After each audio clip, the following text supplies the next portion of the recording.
Hello, everyone. I'm Tanya Rivero. Thank you for joining us. The FBI says a young man who claimed to be a long missing boy lied about his identity. CBS News correspondent Adriana Diaz reports on the false lead. It's devastating. Yeah.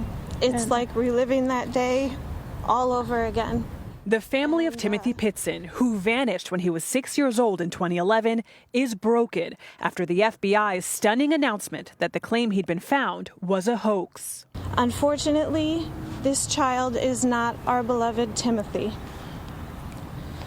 We know that you are out there somewhere, Tim, and we will never stop looking for you. In a statement late today, the FBI said DNA results have been returned indicating that the person in question is not Timmothy Pitzen. CBS News has learned the person is actually 23-year-old Brian Michael Reaney of Medina, Ohio, who has a long criminal history.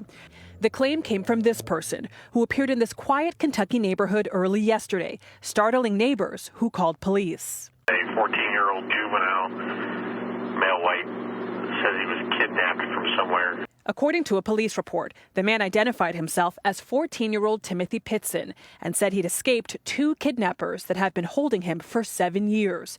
He said the men are white and have tattoos. The real Timmothy Pitzen has been missing for nearly 8 years. When he was 6, cameras captured his mother, Amy Fry Pitzen, walking him out of school and taking him to water parks.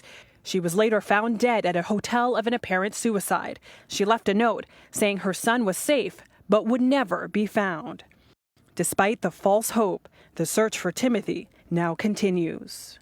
My prayer has always been that when he was old enough, he would find us if we couldn't find him. Adriana Diaz joins us now from Newport, Kentucky. Hi, Adriana. So now that authorities have confirmed the boy is not Timmothy Pitzen, do they have any idea of his real identity and why he would pretend to be someone he's not? Well, CBS News has learned, Tanya, that the real identity of this person is Brian Michael Reaney. He is 23 years old from Medina, Ohio. He is the person who claimed that he was a 14-year-old by the name of Timmothy Pitzen. Timothy, of course, has been missing since 2011. He was last seen when he was 6 years old, when his mother took him out of school, brought him to water parks. Then a few days later, she was found dead in her hotel room. Timothy nowhere to be found. All that was left behind was a suicide note left by the mother. She was found left in an apparent suicide, and that note said that Timothy is with people who love him, that he is safe, but that he will never be found again. So you can imagine when this news broke yesterday that a boy who said he was 14, the age matched, the name matched, he said he'd been missing for about 7 years and that he had been running for about 2 hours. He said he was at a Red Roof Inn. He described the suspects who he claimed had kidnapped him. All of this information really built a story that was appearing like this boy had been found after so long. You can imagine that the hopes of the family are really just dashed and shattered. Late today, when the news came out from the FBI that it was not him, that DNA evidence proved that the person claiming to be Timothy is not him, that news just dropped like a sledgehammer in this small Kentucky community. And how did Timothy's family react when they learned that news? Well, you can imagine they're just devastated. His family said today, they spoke publicly and they said it's like reliving the trauma of what happened 8 years ago almost. They said that this is absolutely heartbreaking, heart-wrenching. Who could do something like this? So there is that pain and devastation. We actually spoke to a neighbor who saw this person who claimed to be Timothy yesterday from her window on the street where he was found.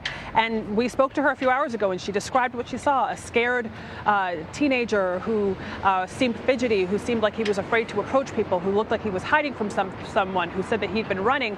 We went back just a few minutes ago. My colleague Hannah actually went back to the neighborhood, spoke to that very same woman, and she feels awful for the family. She feels that if there's any silver lining here, it's that Timothy Pitzen's name is being publicized, that it is back in the news, and that hopefully will lead to any tips that could actually lead to the real Timothy being found. So what questions might investigators be looking to answer in the coming days? Do they think that this individual is in any way related to the Timothy Pitzen case? At this point, they haven't released any information at all. The FBI released a statement that simply said that the DNA doesn't match, that they themselves are investigating the identity of this person. We've learned through our own sources who this person is. But beyond that, the FBI really hasn't said much. They haven't made any kind of connection between the person claiming to be Timothy and the real Timothy. They say that part of their investigation going forward will be to figure out why this all happened. And where does the investigation into Timothy's disappearance now stand? Well, the investigation into Timothy's disappearance really is where it was before, but now you have national attention being put on his story. And one of the things the FBI said, actually in a tweet, they said, "We will not let Timothy be forgotten. We will continue our dedication to finding Timothy." So this horrible incident, if it is true, does perhaps have a flip side where his name is now being talked about. You and I are talking about it. Our viewers are hearing this boy's name. They're hearing the circumstances of his disappearance, and perhaps that could rejuvenate the search to find him. Let's hope so. Adriana Diaz, thank you so much.